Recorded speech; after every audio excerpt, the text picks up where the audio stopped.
जुडे में गोठाणन घरन ते पुलिस चढ़ाई ऐं ॿिनि नौजवाननि खे खंभण खिलाफ़ एहतिजाजी मुज़ाहिरो कयो। जुडे वेझो ॻोठ इस्माइल टिंगड़ीअ जे रहवासियनि गुलाम कादिर टिंगड़ी, सचल, मसामात अमीरज़ादी ऐं ॿियनि मीडिया सेंटर जुडो पहुची पुलिस ऐं बासरनि खिलाफ़ एहतिजाजी मुज़ाहिरो कयो। उन मौक़े ते एहतिजाज कंदड़नि इल्ज़ाम हणंदे चयो त 2 ॾींहं अॻु थरपारकर पुलिस मुख़ालिफ़नि जी चुर्च ते 3 ज़िलनि जी पुलिस साण करे असांजे घरनि ते काह करे औरतुनि ऐं ॿारनि ते तशदुद करे रांझू टिंगड़ीअ खे खंभे खणी वई आहे। चक्कर असांजे घरनि में हमलो कयो, उते माण्हू कोन निकितो।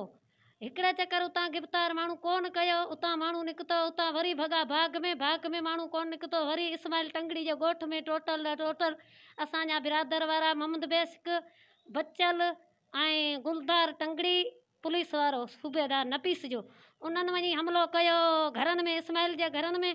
उतां एसपी खे घुरायो, पोइ सभु फोर्स अची वई, असांखे लेडीज़ खे धक हणी मारे किराए उते गिरफ़्तार जिन्हनि कयो आहे उहो वञी ॿधनि जवाबदार।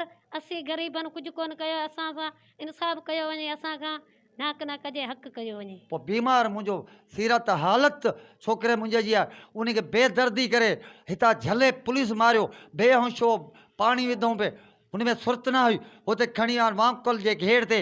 पोइ उन अमीन जूणे जे गुलदार कोन्हियो, पोइ गुलदार पुॻो, उन जा ॿाहिरि बिना हथनि सां हथियार लीसन खां बग़ैर पिस्टल ॾेई पुलिस असांखे बेदर्दी, पुलिस वारा न आहिनि, उन्हनि छोकिरनि खे मारियो जो छोकिरे मरण बि पियो सीरत हालत टालीफीअस में।